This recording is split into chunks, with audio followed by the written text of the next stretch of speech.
ಈ ಪಟ್ಟಿಯಲ್ಲಿ ಕೂಡ ಇದೆ. ಈಗ ಆಕ್ಷೇಪ ಮಾಡಲಿಕ್ಕೆ ಹೊರಟಿರುವಂತಹ ಮಾನ್ಯ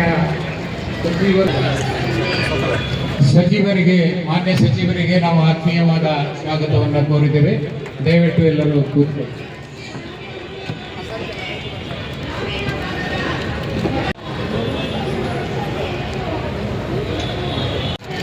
ಎಂಟು 2008-09 238 CL2 ಮತ್ತು 225 CL9 ಸನ್ನದುಗಳನ್ನು ಸರ್ಕಾರಕ್ಕೆ ನೀಡಲಾಯಿತು.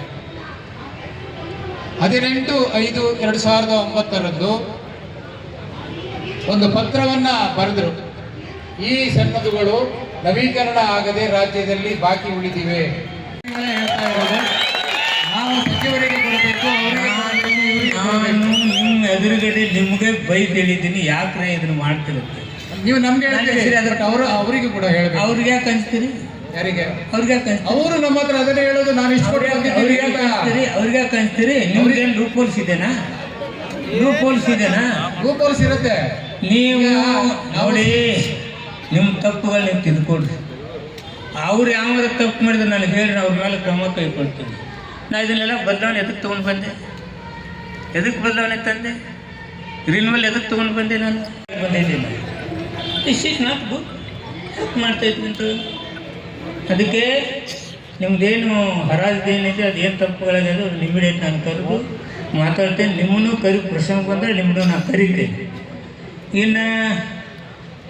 ಇನ್ನೂ ನಿಮ್ಮ ಅಂಗಡಿ ಕಾರಿಗೆ ಏನೇನು ಹರಡಲು ಬರ್ತಾ ಇದ್ದಾರೆ, ಯಾರು ನಿಮ್ಗೆ ತೊಂದರೆ ಕೊಡ್ತಾ ಇದ್ದಾರೆ ಅಂಥವೆಲ್ಲ ಬರ್ಕೊಂಬಂದು ನಾನು ಕೂಡಿಸಿ. ಇನ್ನೂ ಇಂಥ ಬದಲಾವಣೆ ತರಬೇಕಾಕೇಶ್ ಅವರು, ನೀವು ತೊಗೊಂಡು ಬರೀ, ನಮಗೆ ತೊಂದರೆ ಆಗೋದಿಲ್ಲ ಅನ್ನೋದು ಏನಾಯ್ತು ತೊಗೊಂಡು ಬರೀ ಒಟ್ಟು ಮಾಡ್ತೇನೆ. ಯಾವ ಅಂಗಡಿ ಕಾರ್ ಹಚ್ಚಲಿ ಯಾರೂ ಬಂದು ನಿಮ್ಗೆ ಹರಾಸ್ಮೆಂಟ್ ಆಗಬಾರ್ದು, ನಿಮಗೆ ತೊಂದರೆ ಆಗಬಾರ್ದು. ಅದನ್ನು ಮಾಡೋಕ್ಕೆ ಬಂದಿರ್ತೀನಿ. ಡಿಪಾರ್ಟ್ಮೆಂಟಿಗೆ ಬಂದದ್ದು ಯಾವುದೇ ಅಂಗಡಿ ಕಾರ್ಗೆ ತೊಂದರೆ ಆಗಬಾರ್ದು, ನಮಗೆ ರಾಜಸ್ವ ಬರಬೇಕು. ಅನವಶ್ಯಕ ತೊಂದರೆಗಳು ನಿಮ್ಗೆ ಏನದಾವೆಲ್ಲ ನನಗೆ ಬರ್ತಂದು ಕೂಡಿ.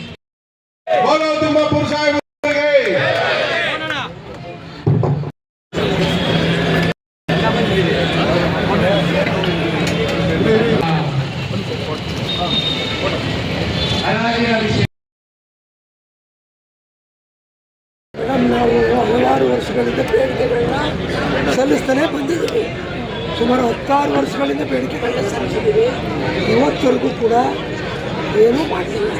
ಸಚಿವರು ಹೇಳಿದ್ರಲ್ಲ, ತಮ್ಮ ಕಡೆ ಇವಾಗ 5 ವರ್ಷ ರಿನ್ಯೂವಲ್ ತಂದಿದ್ದೆ ಅನ್ನೋದು ಒಂದು ವರ್ಷ ಬಿಟ್ಟರೆ ಅದರಲ್ಲಿ ಜೀವನ ಮಾಡ್ತಕ್ಕಂಥ 15 ಲಕ್ಷ ಲೈಸೆನ್ಸ್ ನಾವು ಬದುಕಬೇಕು ಅಂತ ಹೇಳಿದ್ರೆ 10% ತಗೊಂಡು ನಾವು ಬದುಕಬೇಕು.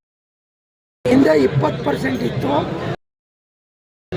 8-9 ಬಂದಿದ್ದೀವಿ. ಇವತ್ತು ಲಾಭ ಯಾರು ರಿಪ್ಲೈ ಮಾಡಲಿಲ್ಲ. 14ನೇ ತಾರೀಕಿನ